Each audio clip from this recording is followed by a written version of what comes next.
Good morning, everybody.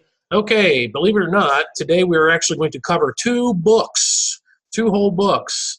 And believe it or not, also, I think this may be the new record for the shortest one ever. They are both extremely short. Since it's new books, let me give you just a little bit of introduction. There's not much because there's not much here. But what John is addressing in both of these two books, in 2nd John and 3rd John, is really kind of a continuation of the problem he was addressing in 1st John, the Gnostics, the Gnosticism that was running rampant through the first century area. Um, the issue in these two letters is it was very customary for preachers and teachers to travel on missionary journeys to share the word, to share the news that they had to share. And when they were doing so, they would very often stay with folks in different cities and towns and live in their homes while they're on their missionary journey. Well, the Gnostics did the same thing. And some of the followers of Christ were taking in the Gnostics and thereby supporting their work, which was in direct conflict with the gospel of Christ. So John is addressing that issue generally in 2nd John, and then in 3rd John, he's actually addressing more specifically a problem with someone who did that very thing and took in some of these false teachers and was warning against doing so, and even against him specifically. So let's get into this and see what we have here. Probably not a lot of commentary because it's pretty short, and that's pretty much the gist of it. So, okay, let's go. 2nd John, and actually there is no chapter because it's only a couple of paragraphs, but they call it 2nd John 1. The elder, to the chosen lady and her children, whom I love in the truth, and not I only, but also all who know the truth, because of the truth which lives in us and will be with us forever. Grace, mercy, and peace from God the Father and from Jesus Christ, the Father's Son, will be with us in truth and love. It has given me great joy to find some of your children walking in the truth, just as the Father commanded us. And now, dear lady, I am not writing you a new command, but one we have had from the beginning. I ask that we love one another. And this is love, that we walk in obedience to his commands. As you have heard from the beginning, his command is that you walk in love. Many deceivers who do not acknowledge Jesus Christ as coming in the flesh have gone out into the world. Any such person is the deceiver and the Antichrist. Watch out that you do not lose what you have worked for, but that you may be rewarded fully.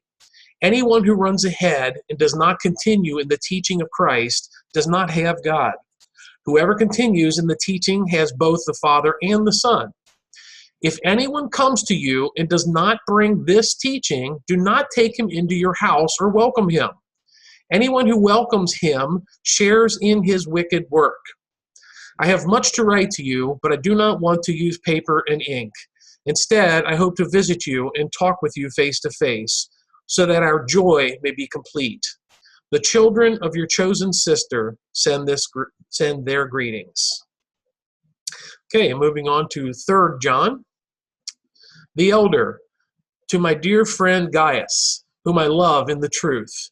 Dear friend, I pray that you may enjoy good health and that all may go well with you, even as your soul is getting along well.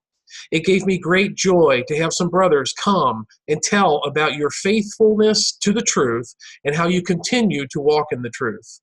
I have no greater joy than to hear that my children are walking in the truth. Dear friend, you are faithful in what you are doing for the brothers, even though they are strangers to you. They have told the church about your love. You will do well to send them on their way in a manner worthy of God. It was for the sake of the name that they went out, receiving no help from the pagans. We ought therefore to show hospitality to such men so that we may work together for the truth. I first wrote to the church, but Diotrephes,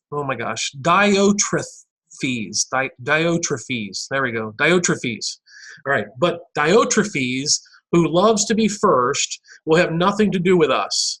So if I come, I will call attention to what he is doing. gossiping maliciously about us. Not satisfied with that, he refuses to welcome the brothers.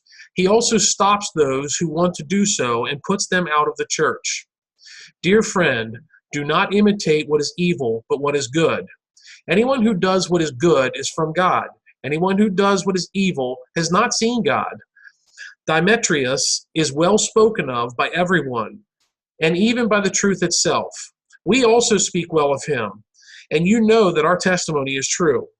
I have much to write to you, but I do not want to do so with pen and ink. I hope to see you soon, and we will talk face to face. Peace to you. The friends here send their greetings. Greet the friends there by name.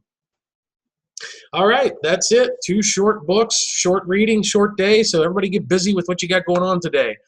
Tomorrow we're actually going to cover the book of Jude, and after that it's all finishing out with the book of Revelation.